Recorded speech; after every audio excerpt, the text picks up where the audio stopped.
everyone! I realized that I've never really made an intro on this channel. I've only been doing vlogs. So I wanted to do a quick blurb about me. This is about me. Get down. My name is Viv, or some of you know me as Cutie Pie Viv, and since 2025, I've become a full-time business girly and art business. My passion is to focus on art that helps with anxiety and to love ourselves a little more. And today I want to talk about what it's really like to start a business or an art business full-time, and also how to think with a business mindset and how to realistically quit your job. It's been about 7 months now since I've done this full time, so I want to give 7 tips plus a bonus, so 8 tips on what I really learned from October to May, which is now. So let's go into the backstory of why I'm leaving my 9-to-5 job. I used to work full-time retail, and there's this big idea that retail or any type of like corporate work is safe, secure, and that you're always going to get money from it. But is it actually secure?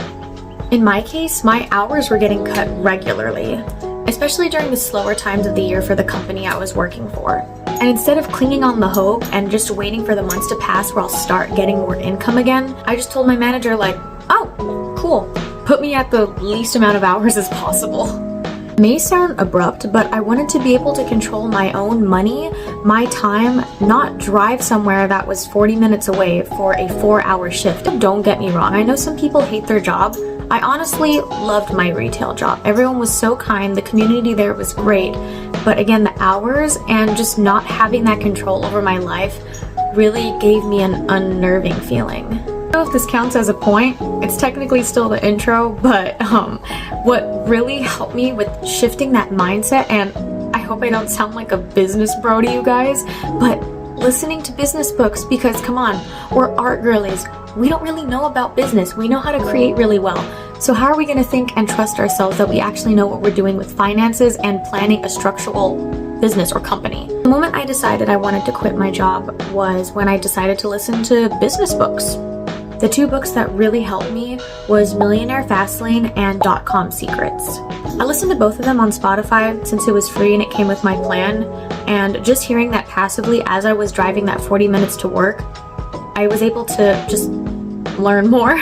Structurally helped my mindset so much because I just had a cloud in my brain and I didn't know what to grasp onto because I didn't have any knowledge about business, and I got to listen to these wonderful people on how they started from nothing, also had a business mindset like me, and was able to put that into fruition. So I listened to that in the car whenever I drove to work. So besides the books, here's the actual first tip of the video that I have to give to you guys.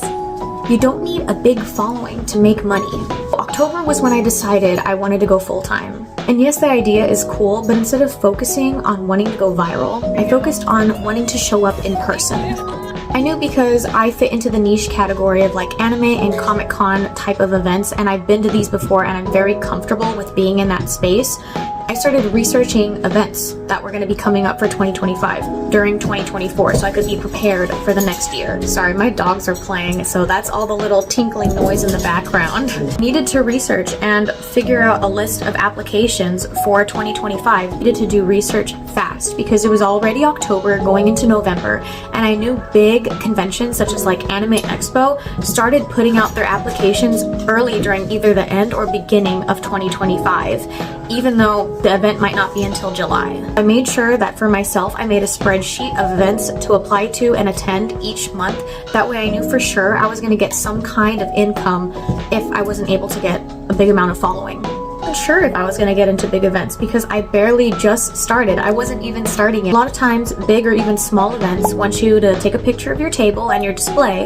That way they can know like where to put you, or if you seem not credible enough, but just put together enough to be able to be in their space with hundreds, thousands of people. In case the big events wouldn't fall through, I made sure to apply to local pop-up events here in Portland, which is where I live, because that way I knew that those were easy to attend to, I didn't have to put in a lot of money towards them, and I didn't have to like drive anywhere far. At least this way, if I wasn't able to curate my own audience yet, then I would be able to go into a space that already had audience and a following, and I'd be able to learn and grow from there instead of on my own. And you don't need 10K, 20K, 30K followers. You just need a strong voice in what you believe in for your business, you need a clear brand, and you need those real connections and being able to practice being in front of all those people if that's the type of environment you want to be in and going to events. The crucial, very crucial point that I learned when wanting to start a business was about having some type of structure.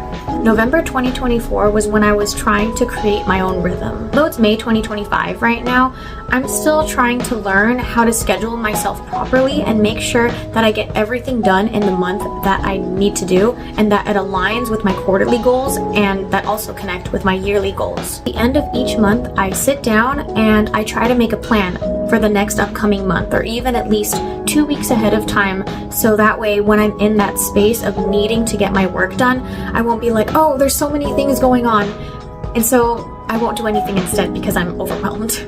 I really make sure to plan for each month are the events that I want to attend and the events that I am going to attend and have been confirmed for and need to prepare for. Because we're artists, we need to make sure that we also have creative days and being able to push out new product at a steady rate, but also not an overwhelming rate. That way, at least, if you had only one day during the week, you can use that to experiment in your freedom of being able to test out new products and new designs and just making sure that your creative juices are still flowing, because we don't want that moment where we're not drawing for months on end, and then when you do draw again on paper, it's like talking to a stranger. Something that's also really important is I make sure to update my profit and loss spreadsheet for that month so I know how much I put into my business and how much I got out of it.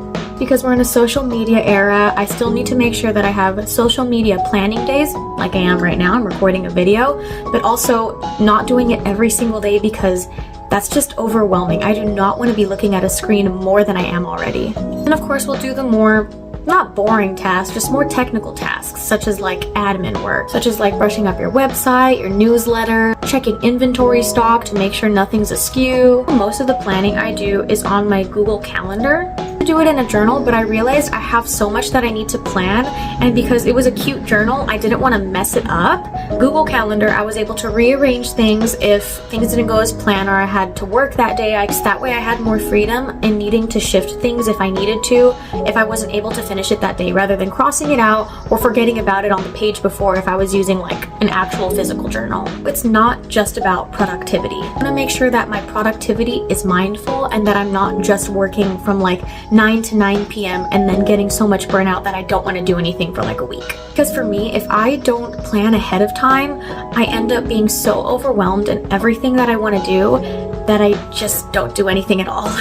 This tip is a little different and you might not expect it, but it's to get a business credit card or some type of credit card. Of course, there's a lot of other factors that go into it which you can research on your own, but luckily for me, I had really good credit. And I spent over a month researching different types of credit cards because I also knew that I was someone that was going to fly eventually to different events, and I wanted to have points so then I wouldn't have to buy my flights. But also, let's be super clear about something. Never once did I treat my credit card like free money. I made sure to tell myself to only spend what you're okay with losing. If you're testing out a new product or going to an event that you've never attended before and have no idea how it's going to be like, you might not get money out of it in the end. You might not even make profit. During the first few months of your new business, make sure to treat it like research than like a money grab kind of thing. Nothing you buy and try to sell is guaranteed profit. We can get so excited funneling money into these really pretty items and projects that we're so passionate about, but unfortunately, a lot of times they just won't sell.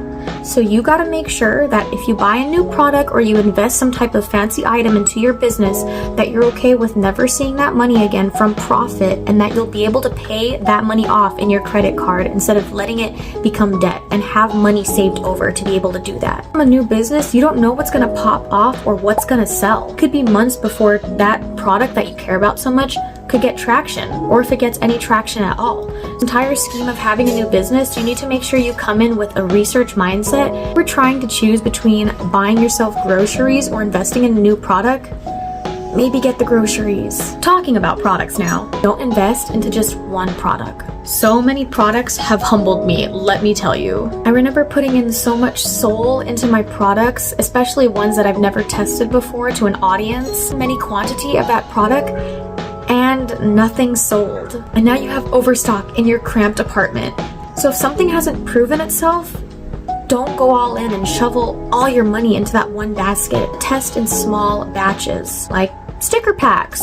Maybe instead of buying 30 prints of one design like I did, maybe just order 5 at a time. Even digital products could be fun if you're into that. I've never done that before, but I know so many people have done very successful because of those. If you do have a little bit of a following, maybe interact with your audience and be like, hey, these are some things I'm working on. Is there one thing you like more than the other? Let's hear some feedback. Things like that, you know? Especially when you're at events, don't keep a mind map of what you think is selling and what is not selling, because a lot of times we're wrong and we're going off of our own personal bias. Make sure you have some type of inventory tracker, whether that be through Square, whatever software you're using to take payments. Make sure that there's an accurate reading of what you sold for that event, so you'll be like, oh, this didn't really sell, but this sold really well. Have some type of actual map towards your products and what's actually selling. I don't even know what tip number I'm on right now. Oh, don't force your niche.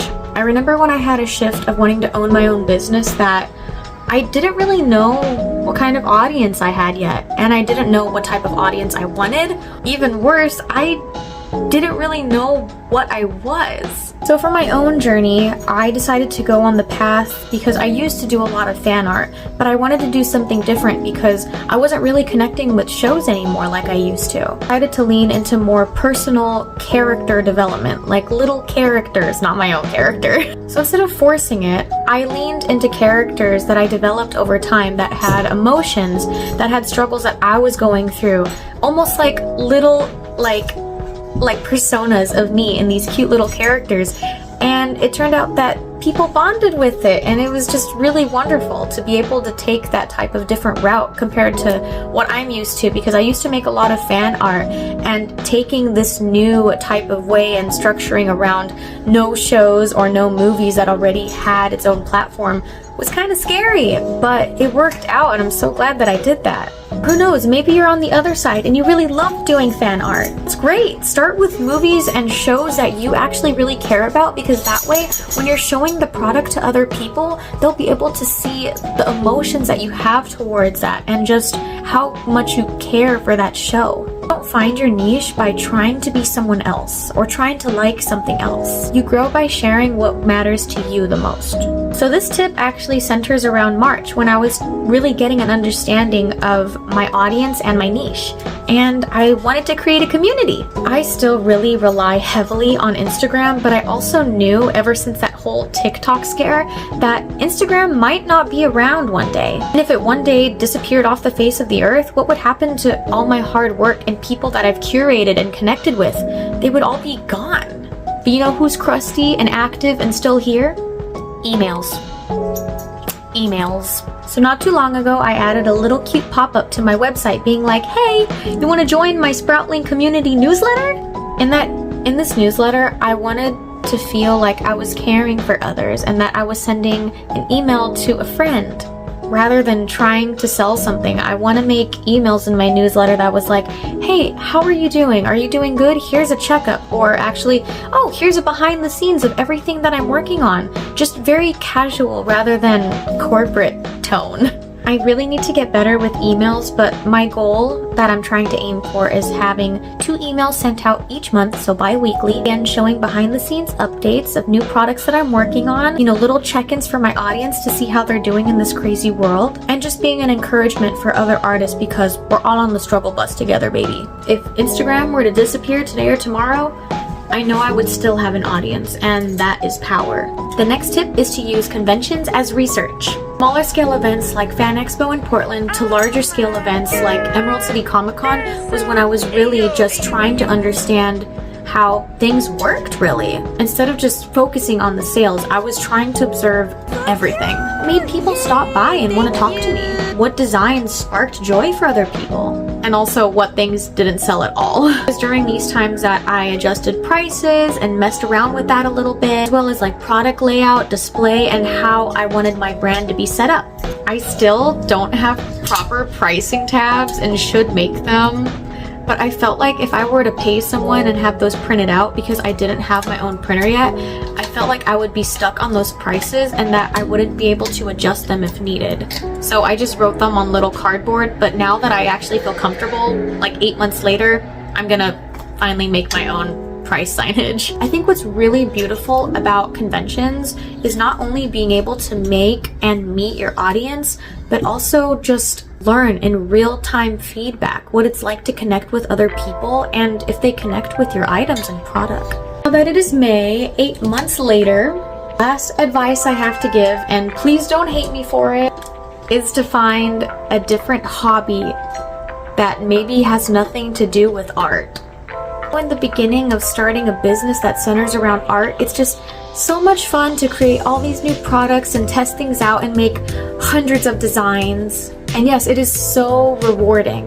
But speaking personally, I started to realize months down with my business that every drawing I was making, I was trying to find some form of way of being able to show it to the world and how I would be able to sell it and produce it.